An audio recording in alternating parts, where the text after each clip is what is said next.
Good afternoon, ladies and gentlemen. Welcome back to the channel. Welcome back to video 3 out of 3. I might potentially also do a pre-recording for video number 4, release number 4 of the day. Today we're going to be talking about this afternoon/evening. It's 6:15 local time, and I'm not really too sure as to whether that's considered afternoon or evening during the summer times, because it's not really evening daylight. Basically, it's still bright as it is at 3 p.m. So who knows? But we are back to talk about Mason Mount, an alleged improved bid lodged in to Chelsea, which instantly got rejected within a matter of minutes. But the structure of that one, and also United doubling down on their interest in the English midfielder, as well as United potentially entering, if they haven't already, entering the Declan Rice race and looking to take the fight to Arsenal Football Club in securing another English midfielder's signature. And we'll also cover a few of the structured ways in which United could go about fathoming a deal to secure the defensive midfielder's services. But we're going to start with the attacking element of an English contingent of Mason Mount. Now, initial bid for Mason Mount that got instantly rejected and just rubbished and thrown out into the cold was 40 million. This time they upped the bid to 50 million. Okay, well, you're trying something, you're testing something. It improved the bid by about £10 million. And I think for this time around, it was structured as a 45 million upfront with a 5 million additions included. I don't know what the incentives of the added 5 million, the bonus £5 million, will be based around.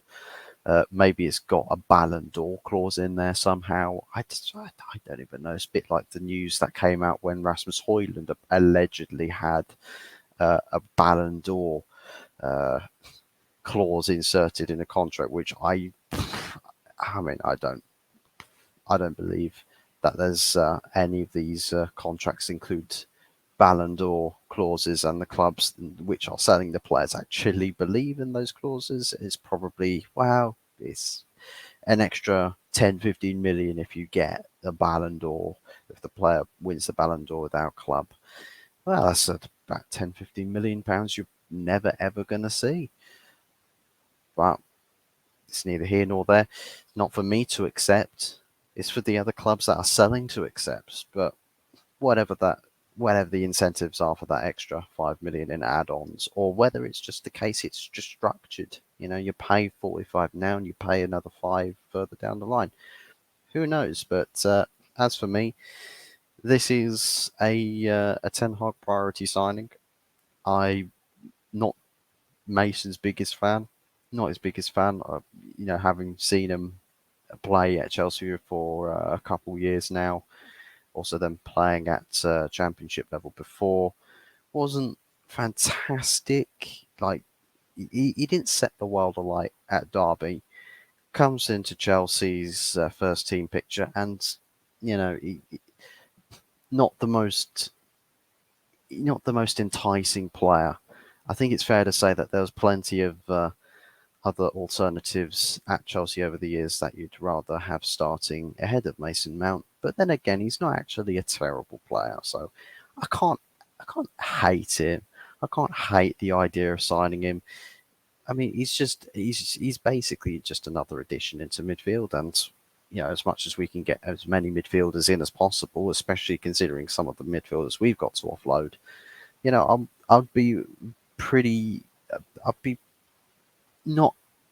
I'm not overjoyed. I'm sort of okay. I'm quite median about it. Just the waters are calm. There's no choppy seas, no stormy waters. It's all just calm. It's just a delicate sail. But that's the that's the element of Mason Mount covered. There's not really much to discuss about it. It's literally, yeah, here's 50 million to your Chelsea, and then Chelsea just gone rejected. Sit down and get out. Whether United will look to pursue this any further, I don't know, because we've already seen the reiterations from the club that they're not going to be pushing to increase bid values by that much, and they're not looking to pay very much more, if any bit more, over £50 million. So one could say that that's the Mason Mount deal dead in the water. Others could say, well, they'll Chelsea will probably manage to squeeze another couple million out of Man United and eventually accept the deal. It could at this point go either way. We just have to see how the business plays out. But moving on to Declan Rice. And so Arsenal, the news is around Declan Rice at the moment is Arsenal are throwing in bids left, right and centre, doing different things with the bids, structuring them differently, evaluating them about the same each and every single time. It's almost a little bit like what the British press were reporting, the value on each bid for the sale of the club that was coming in. It's just like, oh, well, the first bid was less than 4 billion. The next bid is about 4 billion. The third bid's about 4 billion. The fourth bid's about 4 billion. The fifth bid's about 4 billion. It's like, it's like a crock of crap, an absolute crock of crap with the values and the amount of monies that you're putting on the transfer fees and how it's all structured with percentages again. And it's a pain. It will give someone a headache if you're reading in full depth into everything, and it's just like, well, are we signing this player or not? Are we serious about signing this player or not? Because it's like with every bid that you put in and you're fine tuning it, it's like, well, you're not serious about signing the player, are you? You're not fully serious about it, because if you were, you'd just say, well, look, we'll try and be a bit cheeky. We'll push the bid valuation down. They say no. Okay, we'll put it a little bit further up, much closer to what your valuation is. No? Okay. Straight away, third bid on the money, exactly what you asked for. As simple as that. Just a 3-stage process, because you might find that your second bid gets accepted, so you get some discount off of the asking price. Yeah, that could work. But if you're starting to just throw bids left, right, and centre and changing, fine tuning all the different elements, you're almost wasting your time a bit. I do think you're almost wasting your time. But Man United supposedly have entered the fray. We've entered the picture, the big picture, the process. We've entered the process to signing a player from West Ham, and looking to steal him from underneath the nose of the Process Club in Arsenal. But there's several different, a couple of options that Man United have available to them in trying to coax West Ham into selling Declan Rice, but also accepting a lower fee than just straight up cash. So West Ham allegedly asking 120 mil for Declan Rice, and no club's really fancying paying 120 million outright. And I think quite a few of the clubs are plotting to do player exchanges. So, I mean, the two players that Man United have got, I'm absolutely rubbing my hands and licking my lips at the prospect that either Harry Maguire or Scott McTominay will be used as part of player exchange, plus then about 75 upwards, £75 million upwards in monetary value put towards in just the package bundle to West Ham, and that hopefully they say yes to that, because I'm hearing that David Moyes is quite keen on the idea of Scott McTominay or Harry Maguire. We could just absolutely rob West Ham blind by giving them both Calamity Maguire and Calamity McTominay, McTerminator, McMayonnaise. Give them all You know, give all of them, give them all the deadwood. I'd even consider just giving West Ham half the squad. Just give them half of our squad with all the deadwood just listed down there. You know, in block capitals, bold text. There's all the players you could possibly want. Just take them, take them, take them. And we will take Declan Rice off of you. Yes, please. Thank you very much. I'm, I'd be more than happy with that. You know, what I know that at the moment we're not we're not there to negotiating with both of those players. It's a sort of case of an either or, which I don't really understand why you couldn't give both of them to West Ham. I think the only doubts over Harry Maguire being used as the exchange players because Harry Maguire is either one, he's not ambitious, or two, his wages would be too high and non-negotiable to any wage cuts potentially that West Ham would want to do. So Harry Maguire would probably make more problems in doing the actual deal, whereas Scott McTominay, he's not really on a big wage at all. And I mean, you can't fault West Ham for potentially favouring the idea that they're letting a defensive midfielder go, but also bringing another midfielder in.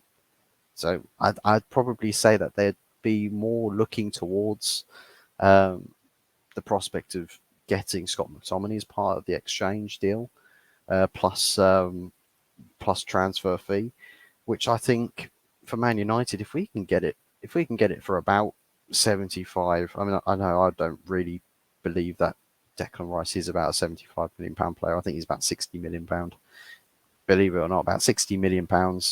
Same as Moises Caicedo, but everyone's got an inflated value this transfer window, so there's no point really trying to argue for case and point unless it's just whatever it is that our club's asking for and trying to soften the blow as much as possible. And we can really put in a massive sweetener in giving them a player.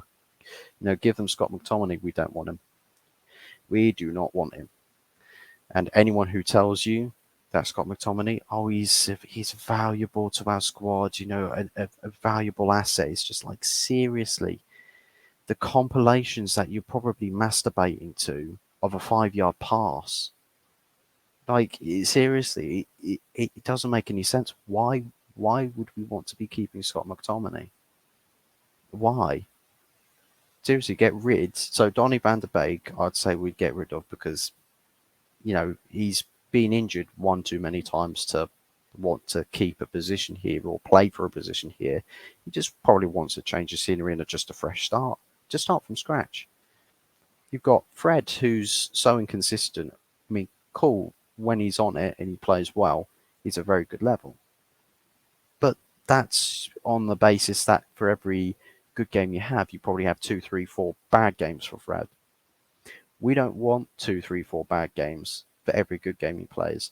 We want a midfielder that has, well, even this is a bit of a push. Even this is a bit of a push.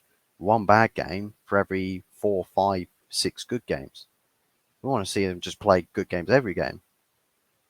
And Fred's not doing that. So if we can improve on the quality, then do it.